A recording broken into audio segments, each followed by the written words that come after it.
Gawa pa na mabanlas na mga balaya nila dito. Gawa na na.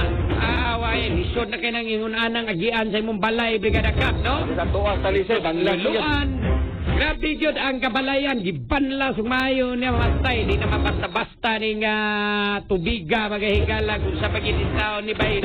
O, nag-iingo na to kung sa maning rason, ani. No? Ipahigmata, magitag maayo. Nga di na to na diya lagi taon na yamaan ng atong mga proyekto, Brigada Cap, no? Atong kalikupan, di na to na. Oh, niya kanibang di sa ginato na diya yama-yamaan ang ato ang kalikupan kay maunay makatabang protektar na to. No? Mao siguro gyud ni Brigada Cap nganong ngayon ani naman ni grabe naman gining baha ron di naman lang kay tagatuhod tagaliog. No? Lapaw bay naman ning mga baha. Kini nga bagyo nga pwede o nga kusuga, no?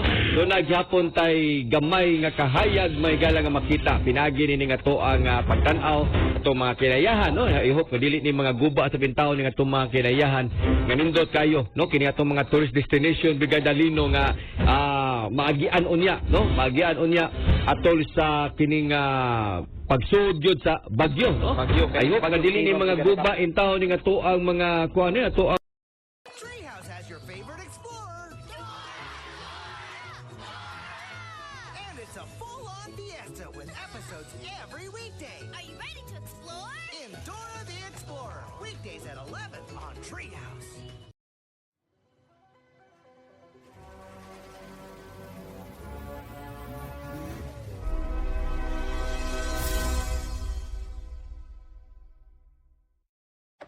Ser feito aqueles programas americanos de proteção à testemunha.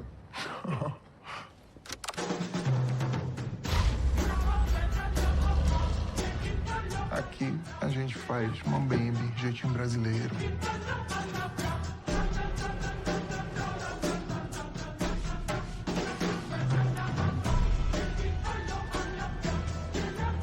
Eu tô ameaçado de morte.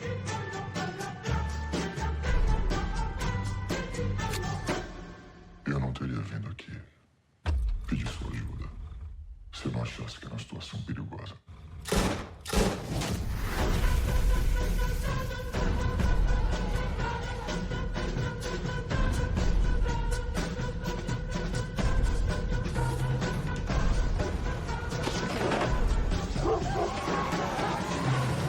Eu não sou uma pessoa violenta, mas esse cara, eu matava ele com um martelo.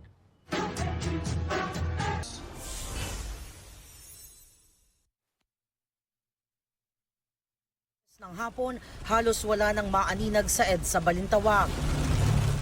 Bumaha naman sa ilang kalsada. Sa MacArthur Highway, Valenzuela, ilang rider ang napilitang lumusong. Pero mas maraming hindi na nangahas sa takot na masiraan ng makina kaya bumigat ang trapiko. Nagpabagal din sa trapiko ang baha sa EDSA Shaw Underpass.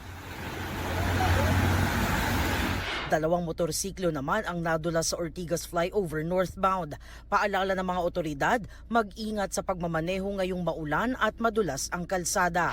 Umulan din kaninang hapon sa ibang lugar sa Luzon gaya sa Alaminos, Laguna.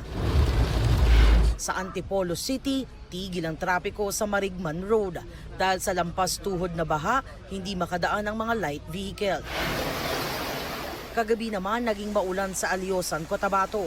Pinasok ng tubig baha ang ilang bahay kaya ang mga residente nag-akyat at naghakot ng mga gamit. Oh, nabib. Alam mo yung tubig, oh. Ayan, no, dito sa labas ay wala na. Matas na talaga. Naperwisyo rin ang ilang taga-Midsayap. Oh, ayan. Matas na talaga. Wala na. Lubog na kami dito. Sa Coronadal South, Cotabato, isang tulay ang halos lamunin ng baha. Abot bewang naman ang sinuong ng baha sa Lamitan City, Basilan. Ayon sa Pag-asa, ang mga ulan ay dala ng hanging habagat at ng binabantayang low pressure area sa silangan ng bansa. Nakikita natin yung mga clouds o po mga pag-ulan na yung cloud cluster niya ay defined. Not necessarily malakas pero widespread siya. So mas malawakan yung mga pag-ulan natin. Magpapaulan rin ang mga ito ngayong weekend. Sa datos ng Metra Weather, mataas ang tsansa ng ulan sa halos buong Southern Luzon, Visayas at Mindanao bukas. May malalakas na ulan lalo sa hapon. Sa Linggo, madaling araw pa lang magiging maulan, natatagal at lalawak pa sa halos buong bansa pagdating ng hapon. Maging alerto sa banta ng baha o landslide. Sa Metro Manila, asahan din ang maulang weekend mula hapon ng Sabado hanggang sa halos buong araw ng Linggo. Jamie Santos nagbabalita para sa GMA Integrated News.